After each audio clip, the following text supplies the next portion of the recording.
All right. I'm with Omar, the founder of PageCrafter. Omar, how you doing today? Pretty good, pretty good. How about you? Doing good, thanks. Well, it's good to have you on the podcast. For those that may not know you, do you want to give a brief introduction of yourself? Sure. I'm Omar. I've been doing design and building apps basically for the last 10 years or so. And I've been using Acquire for the last 2 to 3 years, something like that. But yeah, here today about PageCrafter. Right on. Tell me, what did PageCrafter do? What problem did it solve? How did the product work?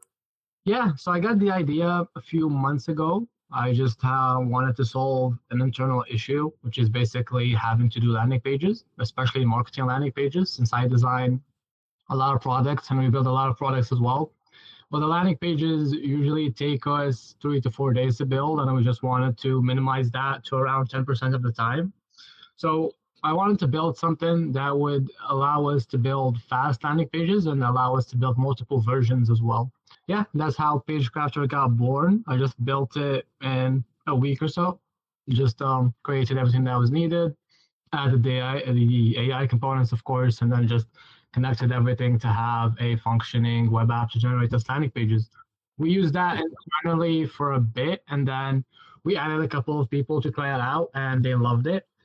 We used that internally for most of the projects that we built, so just landing pages for us and for our clients.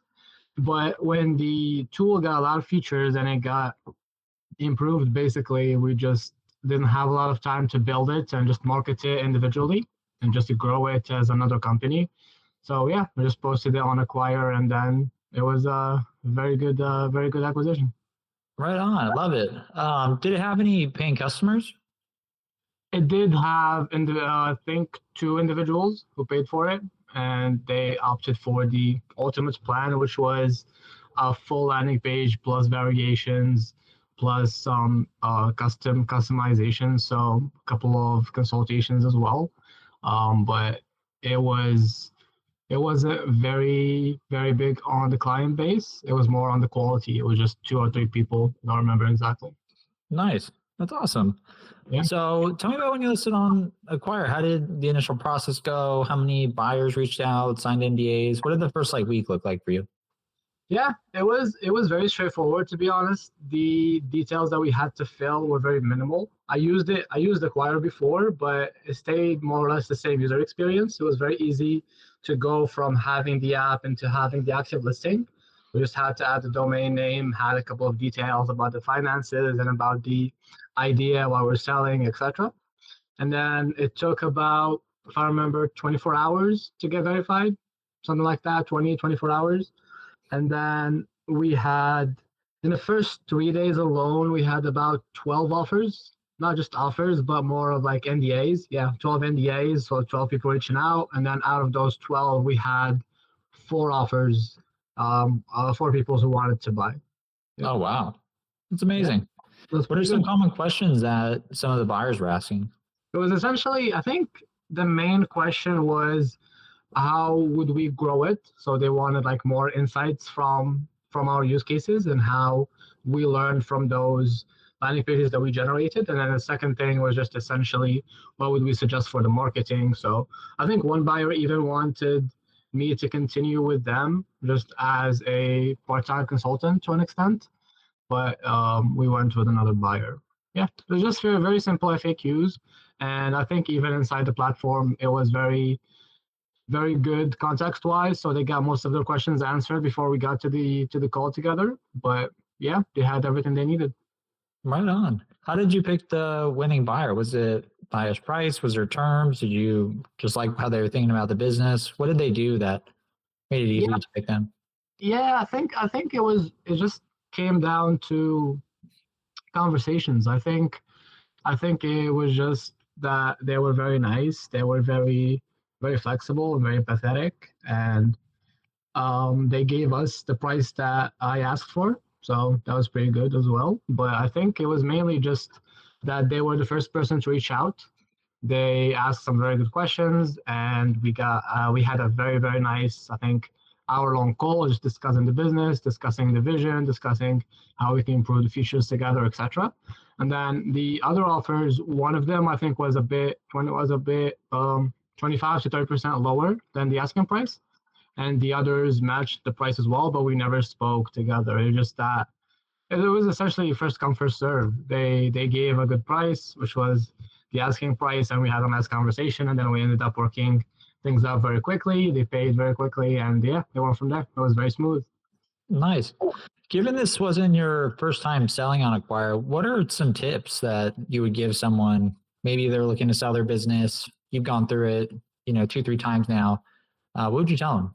I would just recommend that they're very clear in what they're offering. Like, if you're offering the full company, just say you're offering the full company. If you're offering a part of the business, just make it clear that it's a part of the business. Because a lot of the time, from my experience inside or outside Acquire, a lot of deals go south just because the terms are not clear enough. Like, if I'm paying this specific amount, am I getting the domain? Am I getting all the assets? Am I getting marketing help? Will I get the code or not, etc.? Because it's very, very flexible. Even the platform allows you to be very flexible in what you're offering them, but also in what you're getting as a seller. So I think my main recommendation would be to be as clear as possible. This is what I'm offering. This is what I want back. And yeah, the platform takes care of the rest. Right on. What would you say the hardest part of acquisitions is in your experience? Is it getting the offers? Is it getting everything ready for sale? Is it spending time meeting with buyers? Is it due diligence? What's a part that, maybe takes more time than you'd expect or is confusing? I think it would depend on the seller. If the company is at a bigger stage, due diligence definitely takes up a lot of time, especially if the seller doesn't have enough documentation, or if the code was a bit scrambled, if the UX was a bit scrambled before posting on Acquire. Other than that, if it's a smaller company, or if it's a smaller SaaS, basically, it's a lot easier to do due diligence. So that's what I usually do. Even if it's a side project, I just always prepare documentation. I always have everything on repo. I have everything documented. And then when it's time for due diligence, I just throw in a couple of looms, explain my full user flow, add a quick UX file on Figma just to explain how much the backend costs, how much the infrastructure costs, and what's the price per generation, for example, for PageCrafter. I just did a very quick Figma on the backend and how much everything costs, database, the hosting, etc. And I just added that to the documentation and then shipped it off to the buyer. But essentially, I think when the companies get bigger, the due diligence definitely takes up a lot of time. So I would just recommend that people prepare for it, even if they don't plan on starting the business later on. What you just said is such great advice to anyone looking to sell. Because as a buyer, if you receive all that documentation and information about the company you're buying, it also just gets you more excited, so it ensures that the deal is going to close because it reduces any questions or any doubt that this is a good business to acquire.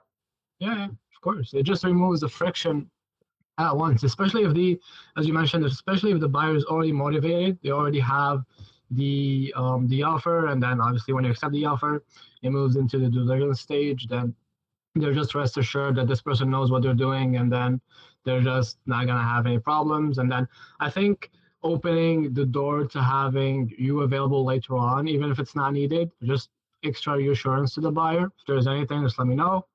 And then usually there's no problems if you have enough documentation.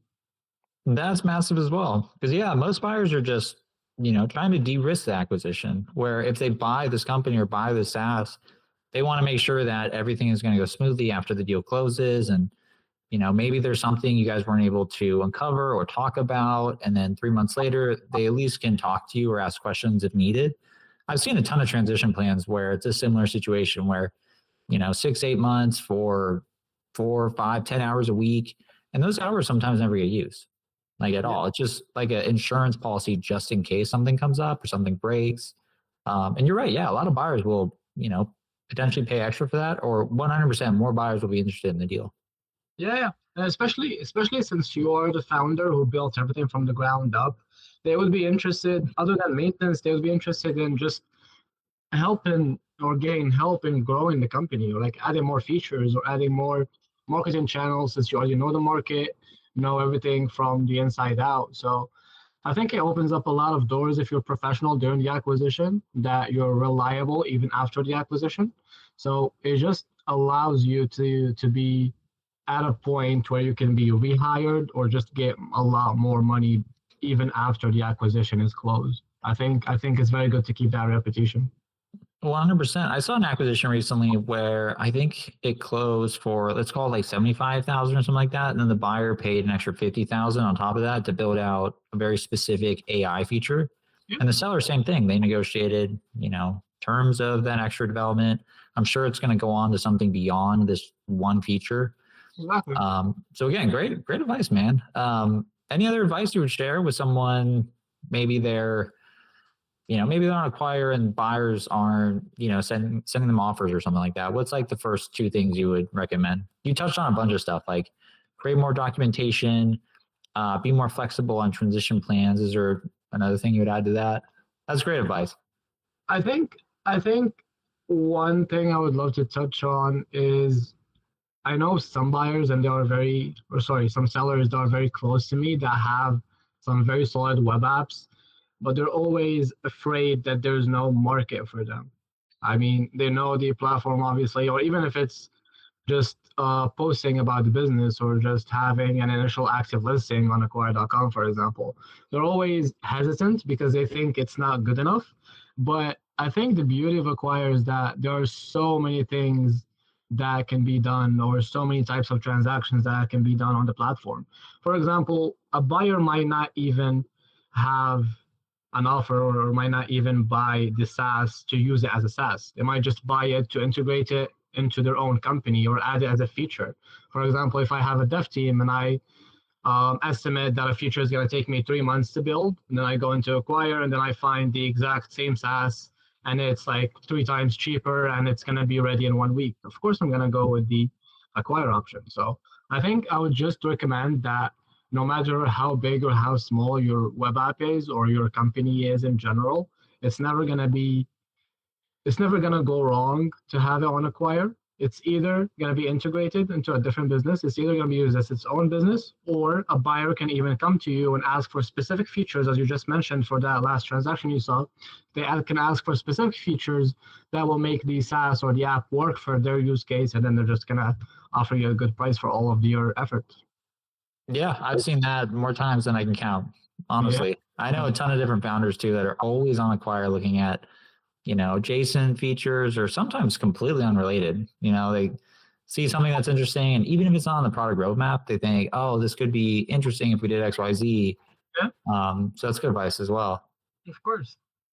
Omar, that's all I got. I'm glad the acquisition went smoothly. Congrats on the successful sale again. What are you working on next? I have a couple of things I'm working on, but hopefully maybe something else that Acquire can be involved in. But I think this year and the next year are going to be very, very big for us founders, especially people who build very quickly and who are ready to pivot at all times. I think the next 12 to 16 months are going to be very big. That's how I see it. Yeah, I agree. Yeah. All right, man. Well, I'm always rooting for you, Omar. And again, congrats on the acquisition. Thank you.